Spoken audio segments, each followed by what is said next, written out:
and welcome to Pock and Rob. In this video I am going to be returning to my series of Anniversaries. This will be 1984 albums that are turning 40 years old this year. Word of warning, I'm not going to go back and do 1974. I did that when I talked about albums that are as old as me. I guess right, I'm turning 50 this year. And very little will have changed. My number one album will still be Richard and Linda Thompson. This wasn't an easy list to compile, and I have to admit, I don't think this was a great year for music, at least not for my tastes. Before I go in and reveal my top 15, I would remind you to subscribe if you've not already done so, click the thumbs up to like the video and the bell to receive notifications of future content, and I would also urge you, please, if you enjoy the video, share it with someone else or indeed share the channel. So let's go straight in with number 15, and I have placed Swoon by Prefab Sprout. This album, I got to admit, has not really grabbed me. It really does feel like it's Prefab Sprout trying to find their voice and not quite hitting the mark. That said, I really like the track Green Eyes at number 1. I'm really fond of Cruel, which is the peach of the collection, the one that made it onto the Life of Surprises Greatest Hits from 1992. There's better Prefab Sprout albums, many better. At number 14, I've placed an album that the songs on it are by and large fantastic, but they are retreads. But the original material on here is something that I really enjoy a lot, and it's Give My Regards to Broad Street, the soundtrack by Paul McCartney. One of Paul McCartney's weakest albums by some distance, but with some of his strongest songs like No More Lonely Nights and No Values. And then the Beatle retreads, which are brilliant songs. They're just unnecessary. Give My Regards to Broad Street is my number 14.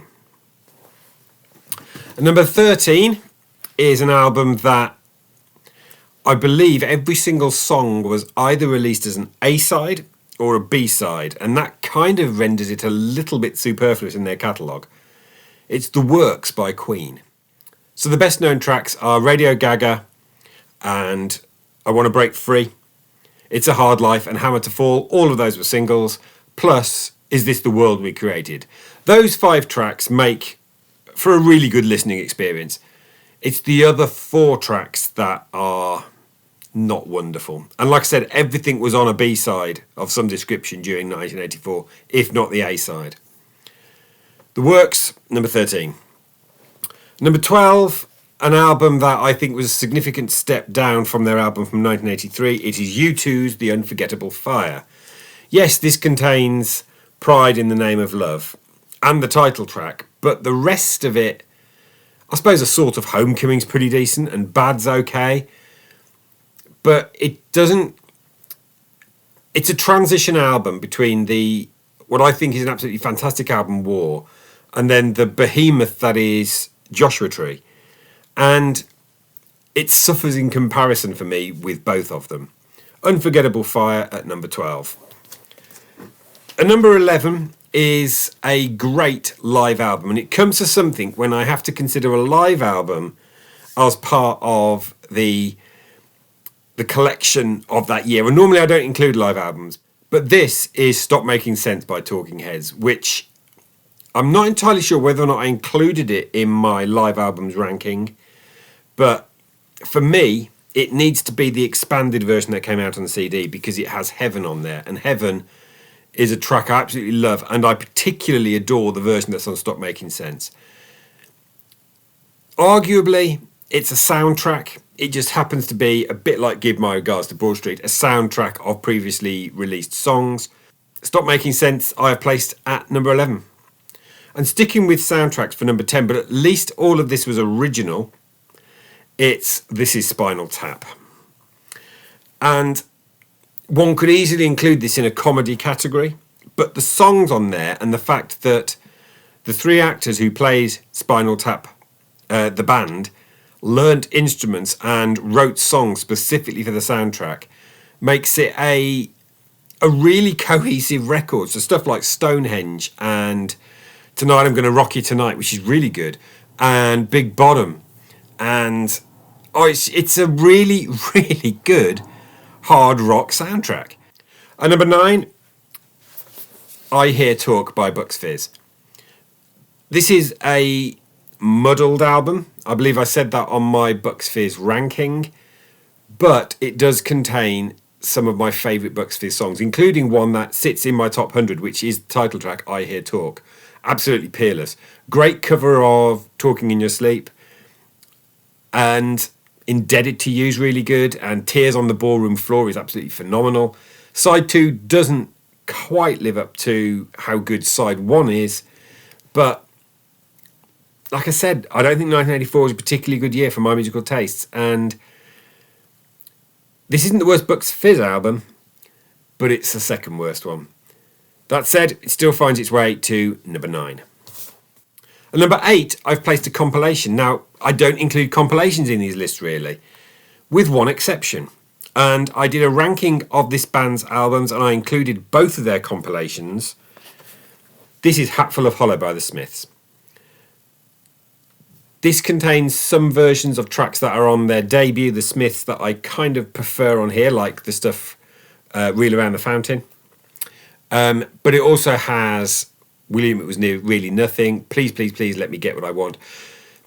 There are a few compilations that one can say are genuinely essential in a band's catalogue, but The Smiths' Hatful of Hollow and their second compilation, The World Won't Listen, are both essential albums, really, in that band's back catalogue.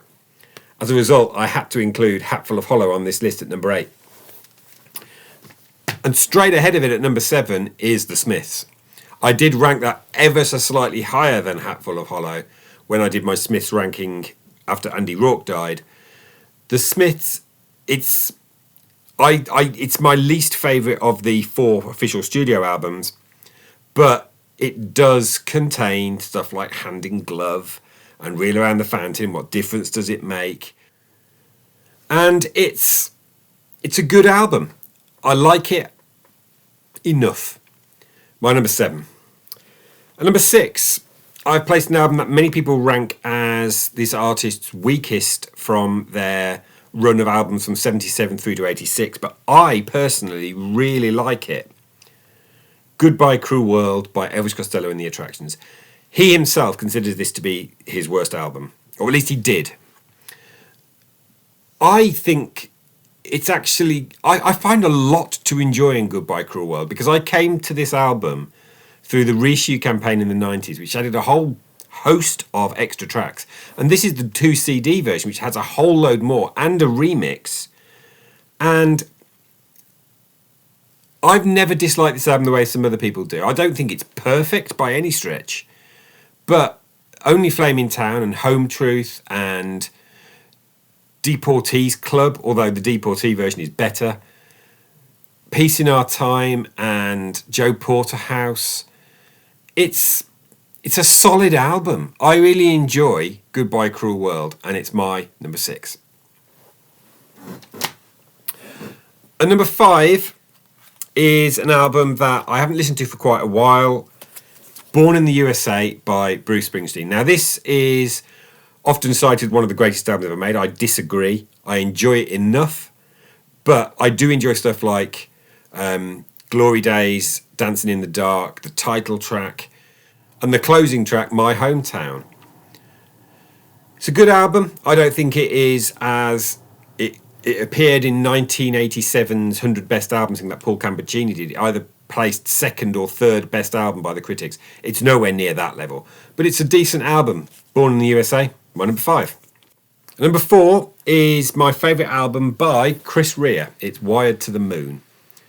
Took me a while to really appreciate this album. I've never disliked it, but I've listened to it a fair few times over the last few years, and it's grown. I love Bombolini, and Touché d'Amour is absolutely lovely. The title track is great, Wired to the Moon, really gets in my head and stays there. Winning is great fun, but the peach is easily Ace of Hearts. Ace of Hearts is such a good song, and deserves to be wider known. The whole album deserves to be wider known, and actually, like I say, I think it's my favourite Chris Rea record. Wired to the Moon. At number 3, an album that found its way into my original top 15 albums of the 80s, which was the very first video I ever did on this channel. Slipped a little bit in my recent re-ranking of 50 albums of the 80s. Reckless by Bryan Adams. Another one of those albums where every track is an absolute classic banger.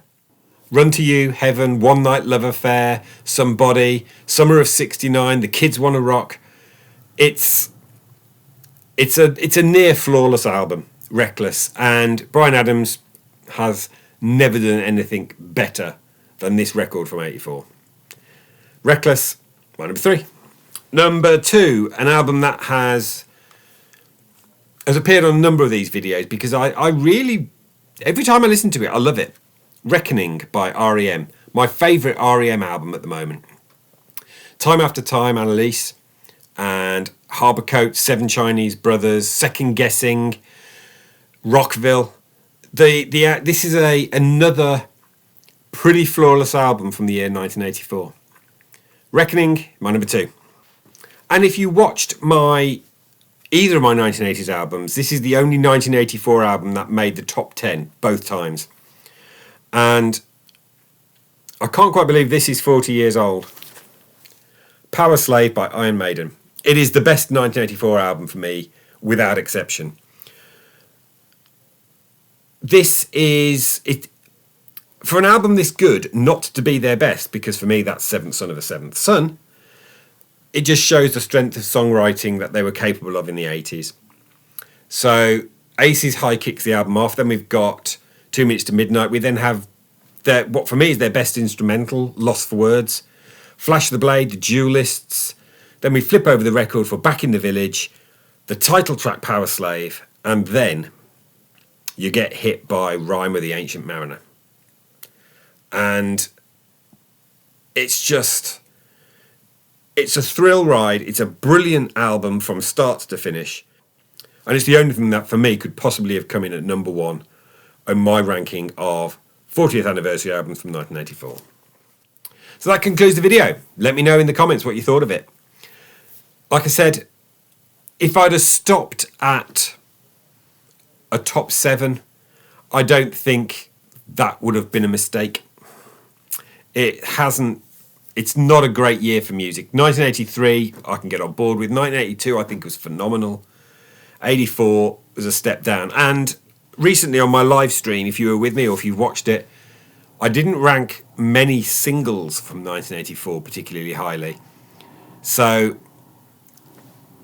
that kind of reflects the fact that I think 1984 was not a good year for music. Like I say, let me know in the comments if you disagree. I'll be back soon with another video. Before I go, I will remind you to subscribe, like, and hit the bell. But until then, thanks for watching.